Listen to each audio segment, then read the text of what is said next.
మంత్రి జగన్పై ఆయన సోదరి సునీత పోరాటం పతాక స్థాయికి చేరిందా? తాజా పరిణామాలు చూస్తుంటే అవునని అనిపిస్తుంది.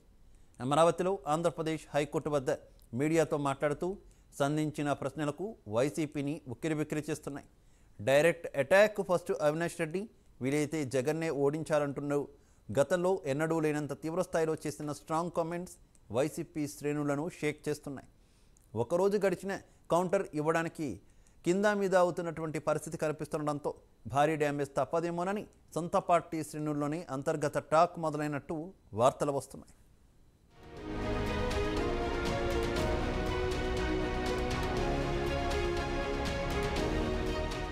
తనను షర్మిలను ఎవరు ట్రాప్ చేసి తోలుబొమ్మల్లా ఆడిస్తున్నారంటూ జగన్ చేసిన కమెంట్స్ ను సునీత తిప్పికొట్టారు. మొదట్లో అనుమానంతో ప్రశ్నించినా నిన్ను గుడ్డిగా నమ్మినందుకు నన్ను తోలుబొమ్మల్లా ఆడించింది నువ్వే కదా అని నిలదీశారు. నువ్వు చెప్పమన్నట్లే ప్రెస్ మీట్లు పెట్టి చెప్పి మోసపోయానని, ఆ తప్పు సరిచేసుకునేందుకే బయటికొచ్చానన్నారు. షర్మిల గాని సునీత గాని ఎవరి ట్రాప్లోనో పడ్డారు, ఎవరి చేతుల్లోనో తోలుబొమ్మలాటలాగా ఆడబడుతున్నారు అన్నట్లుగా మాట్లాడుతున్నారు. యాక్చువల్గా చూస్తే ఏం జరిగిందంటే, నాన్న చనిపోయాక, నాన్న మర్డర్ అయిపోయినాక నాతో మీరు ఆడుకున్నారు ఒక తోలుబొమ్మలాటలాగా. అప్పట్లో హైదరాబాద్లో ప్రెస్ మీట్ పెట్టించింది కానీ, ఆ ప్రెస్ మీట్లో అవినాష్ గురించి మాట్లాడాల్సింది కానీ అన్నీ మీరు చెప్పినట్లు చేయాల్సింది వచ్చింది కదా. అప్పట్లో మిమ్మల్ని అంత గుడ్డిగా నమ్మినాను.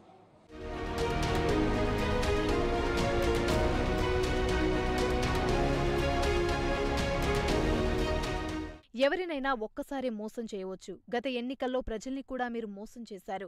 ఎమోషనల్ గా మాట్లాడే మీరు ప్రతిసారి ప్రజలను మోసం చేయలేరన్నారు.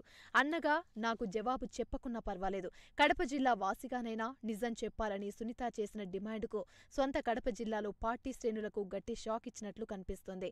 దేవుడికి తెలుసు, కడపలో ప్రజలందరికీ తెలుసు ఎవరు చంపారు అని చెప్పారు.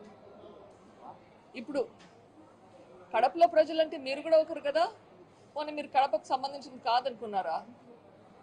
సో కడపలో ప్రజలకు తెలిసిందంటే కదా మీకు కూడా తెలిసినట్లే కదా ఎవరు చంపారు అని, అట్లా ఎవరు చంపించారు అని కూడా తెలిసిండాలి కదా. మరి అది ఎందుకు బయట పెట్టడం లేదు? ఇది చెప్పాల్సిన బాధ్యత మీకుంది చీఫ్ మినిస్టర్గా.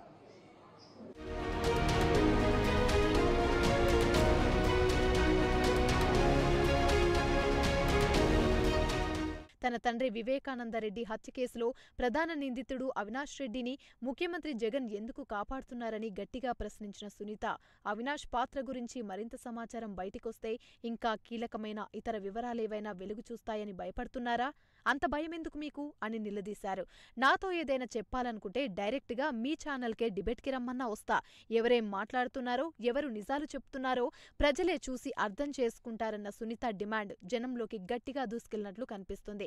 పులివెందుల బిడ్డ ఆడపులిలా పోరాడుతుందన్న డైలాగులు జనం నోళ్లలో నానుతున్నాయి. అవినాష్ ని కాపాడుతున్నాడు అని చెప్తున్నాను. ఎందుకు కాపాడుతున్నారు ఇది చెప్పాలి, ఈ ప్రశ్నకు జవాబు రావాలి. అవినాష్ గురించి ఇన్ఫర్మేషన్ బయటకు వస్తే ఇంకా వేరే ఏమేమి వస్తాయని భయపడుతున్నారా? అంత భయం ఎందుకు మీకు? ప్రజలు అర్థం చేసుకోవాలి ఎందుకు భయపడుతున్నాడు.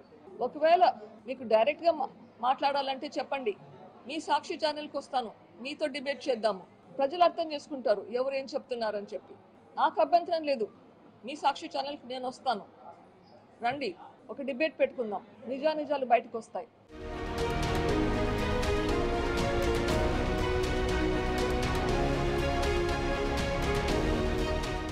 వివేకం సినిమా గురించి మీడియా ప్రతినిధులు ప్రశ్నించగా సినిమా చూశానని, ఛార్జిషీట్లోని అంశాల ఆధారంగా తీసినట్లు కనిపించిందన్నారు. సినిమాల్లో చివరి అరగంట చూస్తే చాలా భయం వేసింది, చూడలేక కళ్ళు మూసుకున్నా. సినిమాల్లో చూపించిన దానికంటే క్రూరంగా తన తండ్రిని చంపారని గుర్తించడం వల్లే న్యాయం జరగాలని పోరాటం చేస్తున్నానని వైఎస్ సునీత అన్నారు.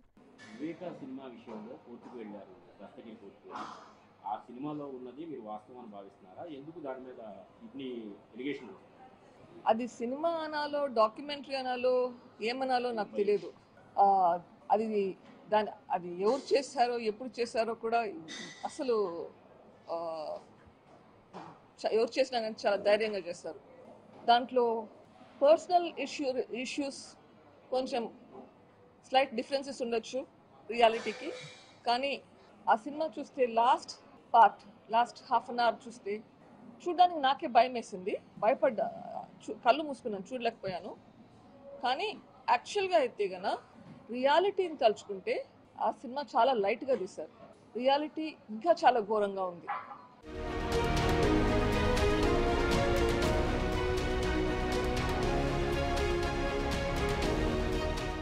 వైఎస్ చనిపోయాక జగన్ జైల్లో ఉన్నప్పుడు పార్టీని నిలబెట్టింది తన సోదరి షర్మిల కాదా అని సునీత ప్రశ్నించారు.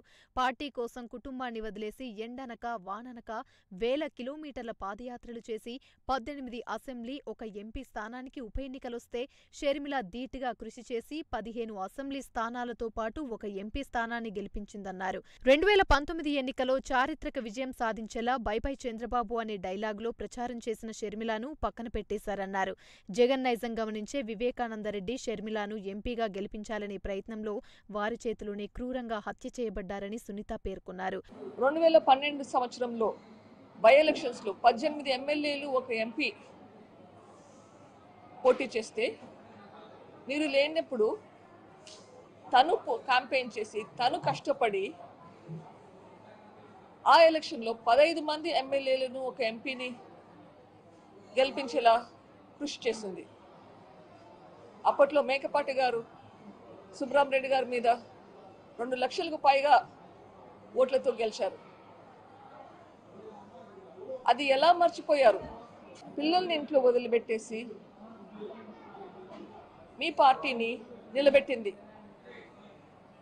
కానీ అంత కష్టపడి నిలబెట్టినాక మీరు జైలు నుంచి బయటకు వచ్చాక